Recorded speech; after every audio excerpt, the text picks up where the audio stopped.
ఖమ్మం జిల్లా కలెక్టర్ కార్యాలయంలో మంత్రి పొంగులేటి శ్రీనివాస్ రెడ్డి అధికారులతో సమీక్షా సమావేశాన్ని నిర్వహించారు.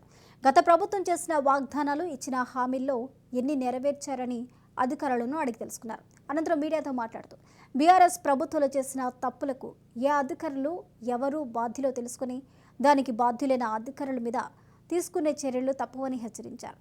కాంగ్రెస్ పాలనలో కక్ష సాధింపు చర్యలు ఏ అధికారుల మీద ఉండవని, అసెంబ్లీ సాక్షిగా ప్రతిపక్ష నాయకులు ఇంకా అధికారంలో ఉన్నామనే ఆలోచనలో ఉన్నారని విమర్శించారు. ఎన్నికల్లో ఇచ్చిన 6 గ్యారెంటీల్లో 2 హామీలను నెరవేర్చామని, ఇంకా మిగిలిన 4 పథకాలు సంక్రాంతి కల్లా పూర్తి చేస్తామని తెలిపారు. 20 తారీఖున జరిగే అసెంబ్లీలో వైట్ పేపర్ను రిలీజ్ చేయాలతో పాటు ధరణి పేరుతో జరిగిన అవినీతిని బయటపెట్టి ప్రక్షాళన చేస్తామన్నారు.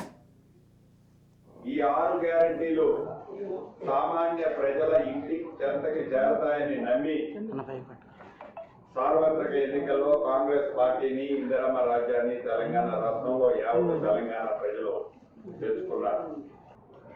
గత ప్రభుత్వంలో తప్పులని దిగ్జేయటం ఒకటే కాకుండా, తప్పులు చేసిన వారిని శిక్షించాలనే ఏజెండానే కాకుండా, ఈ ప్రభుత్వం ఏమి చేయాలనుకుంటుంది, ఈ ప్రభుత్వం యొక్క ఆలోచన ఏంటి, ఈ ప్రభుత్వ భవిష్యత్తు కార్యరూపం ఏంటి, దాన్ని ఎలా ఆచరించాలి అనేది ఇందాక ఒక పాలేరు నియోజకవర్గంలో నియోజకవర్గ ప్రజలకి, అధికారులతో పాటు డిస్ట్రిక్ట్ ఆఫీసర్స్, కలెక్టర్ గారు, సిపి గారితో కూర్చొని చర్చించిన తర్వాత వారితో మాట్లాడటం జరిగింది.